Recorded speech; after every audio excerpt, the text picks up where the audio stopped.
KCRW. Okay, so let's catch up from your last album. You know, you were here.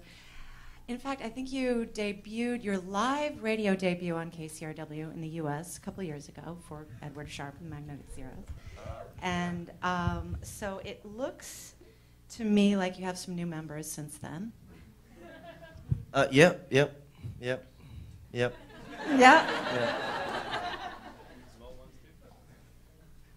Yep, you're right. Who do we have? Who do we have? Yeah.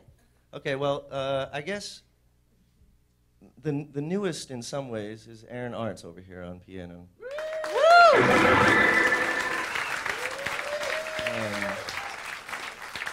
Known Aaron for a while, but not quite as long as we've sort of known each other over here. And I guess Seth, too, is relatively new in that sense. Seth is on bass over here. Hi, Seth. Nosy. And friends of our, I know.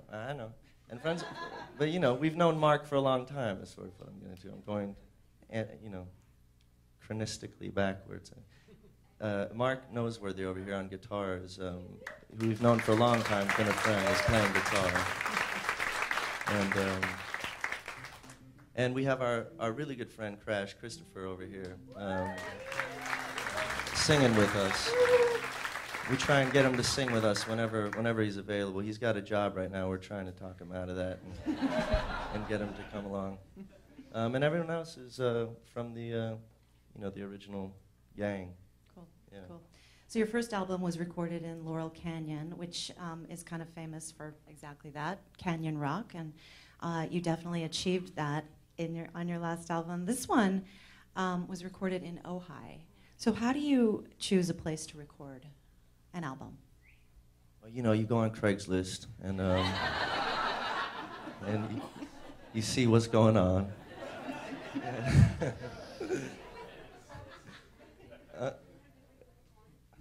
Well, really, I mean, it wasn't like, oh, hi, like it was like, you know, we had been touring this one album, which is amazing in some way. What felt like 4 years, but was actually 3 years. And that's a long time to tour an album, I think, if I'm not mistaken. And so we were kind of road weary and all that, and hadn't been home for you know, like a long period of time in a long time. So going somewhere that was like a long trek outside of LA was questionable, but we all sort of ended up deciding that it was a good thing to do.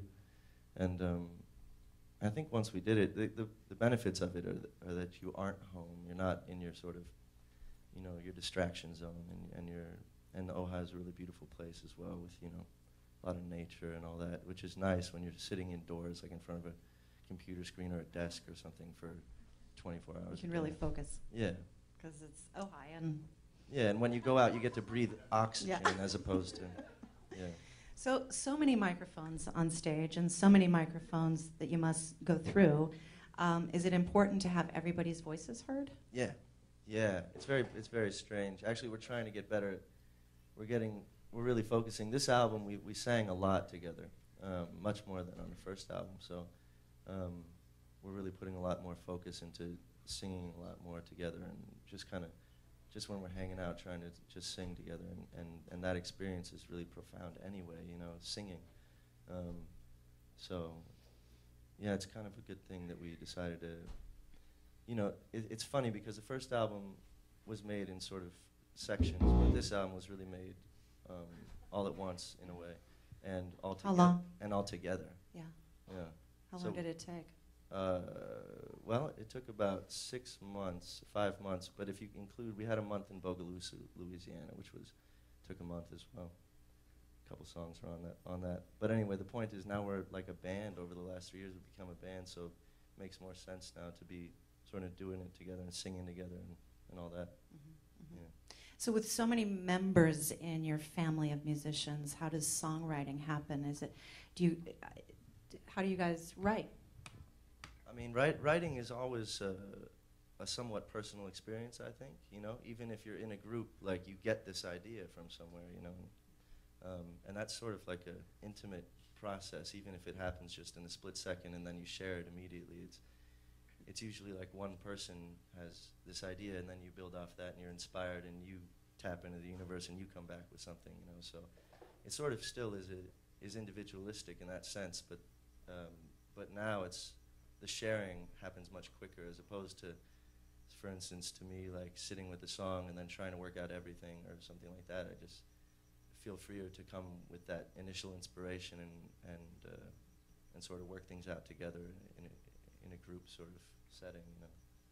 So I've heard that you have a companion album coming out later this year. So is that the result of just so much material and recording? Yeah. Is it already in the can and finished? Yeah, it's not totally finished. You know, a lot of work to do. But yeah, I mean, and it's also a result of just not having made an album in a long time, and also everyone's input, and it being a band in that sense where everyone is sort of throwing ideas into the mix, you know. So just sort of an endless stream of songs. Yeah. Yeah.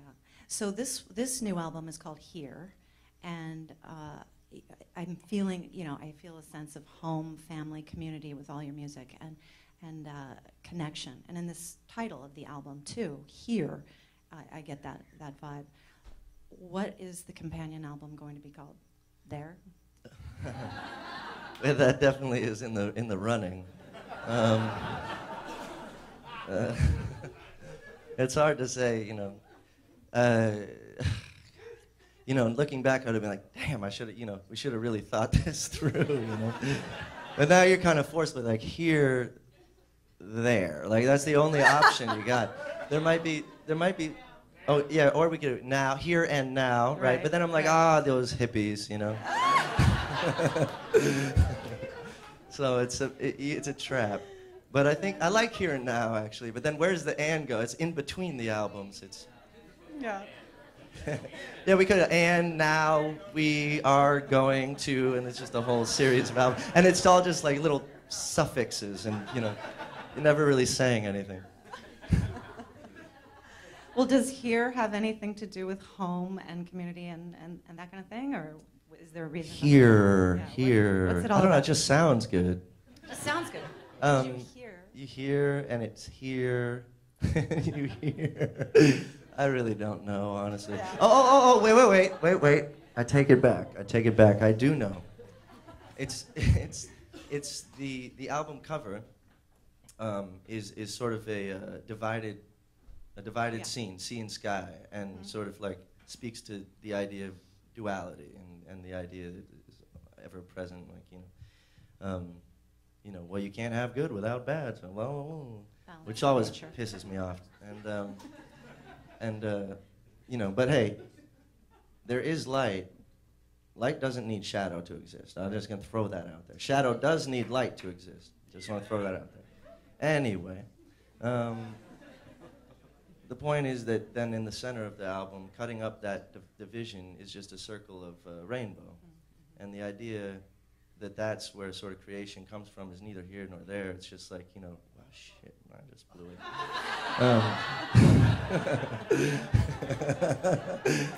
I didn't say here, I said that it's neither there nor over there. It's here.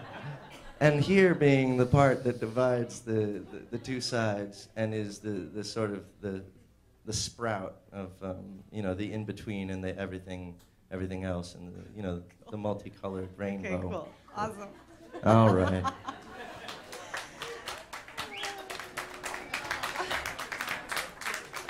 So you have been called an art troupe that plays music. An archer? An art troupe. Oh. I was about to say, Josh is like an Olympic archer. Archer! Cool. Very cool. That's so happening right now.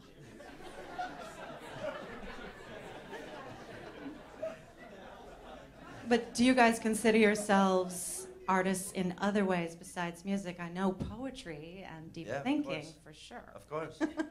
Yeah. Well, art, you know, I mean, it's this, you know, it's this thing, you know. I'm just kidding. If you were a flower, what kind of flower would you be? Yeah. Yeah. I don't want to get deep on that, but basically, yeah. I mean, we all do everything, right? We all do everything. I mean, Christian paints, JD paints. We all paint. We all write. We all take photographs. We all cook. You know, arrangement. Art is really like, to me, it's arrangement with working with elements that either you just discovered or, you know, that were already sort of there, and then juxtaposing them with things, and within that is the story, and there's the art. That's why poetry is so more accurate than prose, because it's leaving things out, because that's like life, you know. So,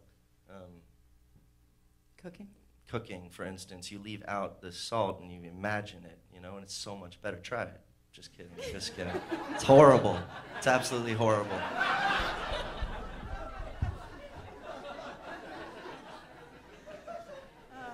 Well, I'm glad you guys are performing the new album tonight. I'm really excited. I've had a chance to listen to it, and I adore it. It's great.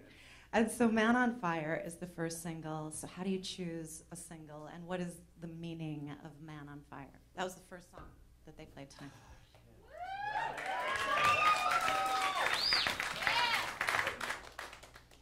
Well, Deep. Aside from the Denzel Washington movie, being terribly inspired,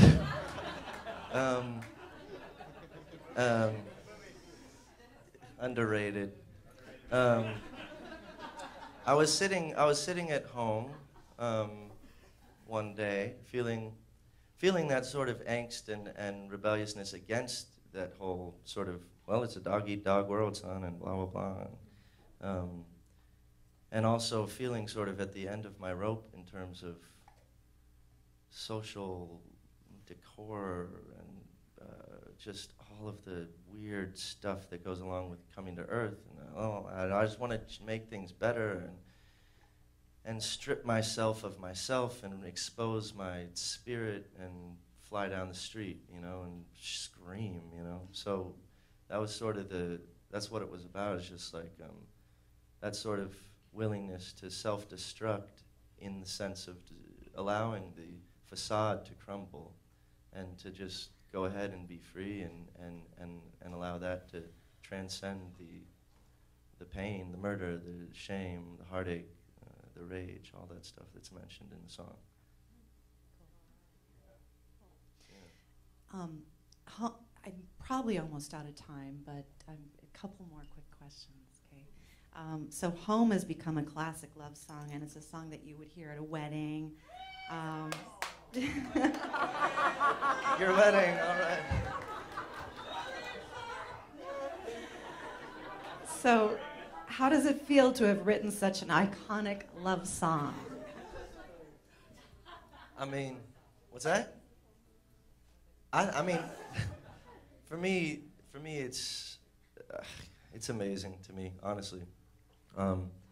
You know, it's a song that as soon as JD really jumped up and started shouting out of the blue, Alabama, Arkansas, you know, and then we started going back and forth.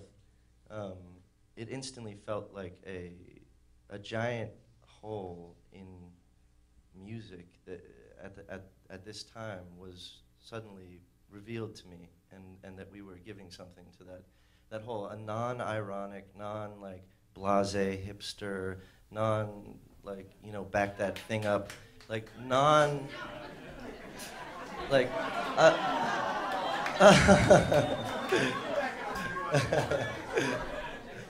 a song about friendship, really, you know, and well, of course it's about love. Anyway, the point is that it feels really great to be involved in people's lives in that sense, you know, right. And to yeah, it's wonderful. Well, am I done, you guys? Pretty much done. I think I'm out of time. I think it's like 10 minutes, and that's it. And I think I've gone over. So thank you so much, Alex, and you guys. Thank you. We're so happy to have you. And can't wait to hear what's next.